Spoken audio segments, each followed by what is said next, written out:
Minecraft. No, this is my news. Eh bien salut les amis, j'espère que vous allez bien. On se retrouve aujourd'hui pour le tuto facile numéro 14. Et oui, on est déjà rendu au 14 pour cette série. J'espère qu'elle vous plaît toujours autant. Avant que ça gueule dans les commentaires, bien évidemment, je tiens à dire que ce tuto est fait par FedX Gaming, un grand redstoner sur Minecraft console américain. J'espère en tout cas que ce tuto vous fera plaisir et c'est parti. Donc c'est tout simplement une ferme automatique de cacao, enfin semi-automatique j'ai bien envie de dire, parce que vous devez quand même mettre la poudre d'os et le cacao tout simplement. Donc je vais vous montrer, avant de faire le système, j'actionne tout simplement ce levier qui va actionner un piston et il me suffit juste à mettre le cacao dessus pour pouvoir récolter le maximum de cacao.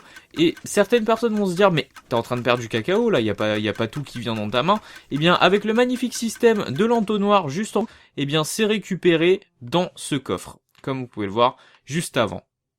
Voilà les amis, on va passer tout de suite au tuto. Donc pour cela, vous allez avoir besoin tout d'abord d'une surface de 3 sur 6 les amis. Donc 3 sur 6.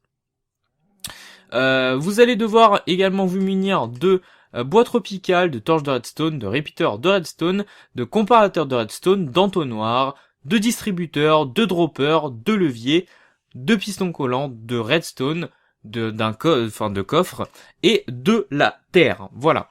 Et également un bloc de votre choix. Voilà, c'est ce que j'ai oublié.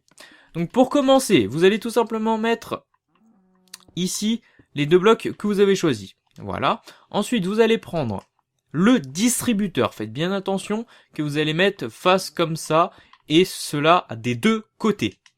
Ensuite, ce que vous allez faire, c'est monter par-dessus pour pouvoir tout simplement vous mettre en sneak mode, mettre un bloc ici et mettre un autre bloc pour qu'il y en ait un au milieu et vous allez donc du coup supprimer celui-ci.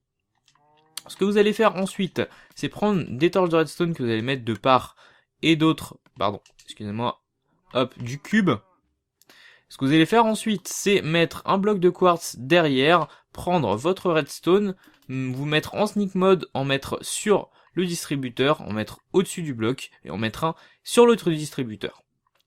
Voilà, donc la première partie du tuto a bien été effectuée. Ce que vous allez devoir faire à présent, c'est brûler les torches. Donc pour cela, vous allez tout simplement mettre une redstone juste ici, jusqu'à temps que les torches soient brûlées.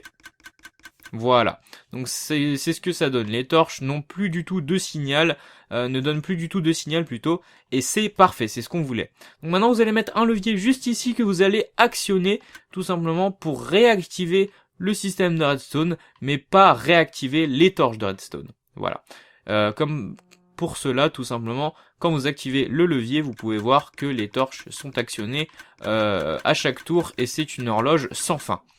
Voilà. Ce que vous pouvez faire maintenant, c'est vous munir de coffres et les mettre dès à présent ici. Voilà, comme ça, c'est fait.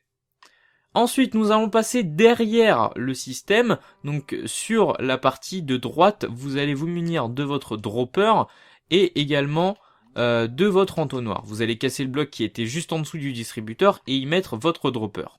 Vous allez prendre votre entonnoir et le mettre devant le dropper de façon à ce qu'il soit relié justement au dropper. Voilà. Ensuite, ce que vous allez faire les amis, c'est tout simplement mettre, vous munir par exemple du comparateur de redstone et le mettre de cette face-ci. Voilà. Vous allez ensuite prendre le bloc de votre choix et y mettre, le mettre juste à côté tout simplement. Juste avant, mettez la terre dans cet entonnoir. Hop. Oui, c'est bon, ça a été fait. Pour qu'il se retrouve dans ce dropper. Voilà. Ensuite, ce que vous allez faire, c'est mettre un répéteur de redstone de cette face-ci. Voilà.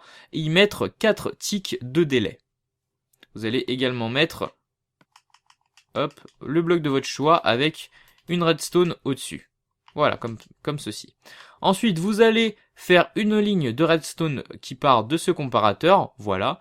Mais comme on ne veut pas que ces lignes soient rencontrées, nous allons tout simplement mettre un bloc par-dessus. Voilà.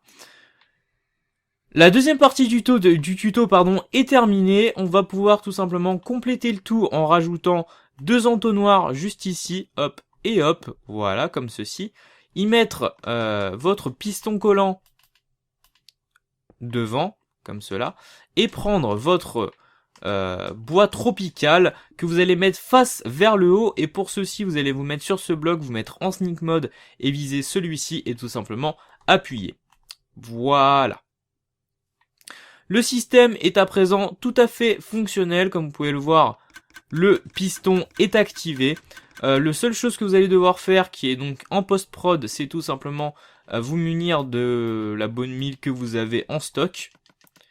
Je tiens à vous informer que vous avez quand même un bon stock de cacao avec juste 2 poudres de redstone dans chaque distributeur. Donc hop, j'en mets 2 dans chaque distributeur.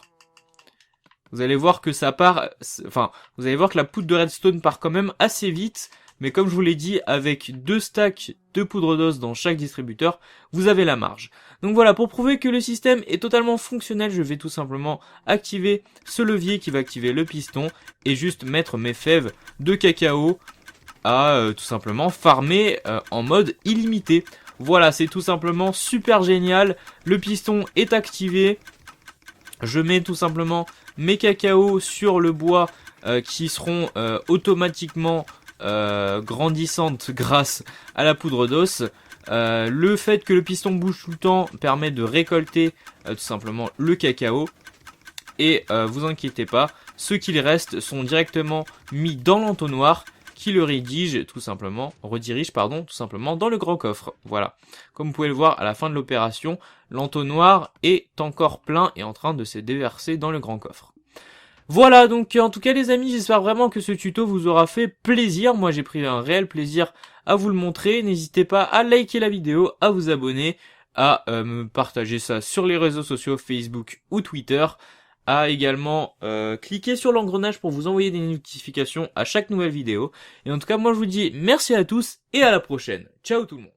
Qui nous apprend de nouveaux ajouts pour cette TU31.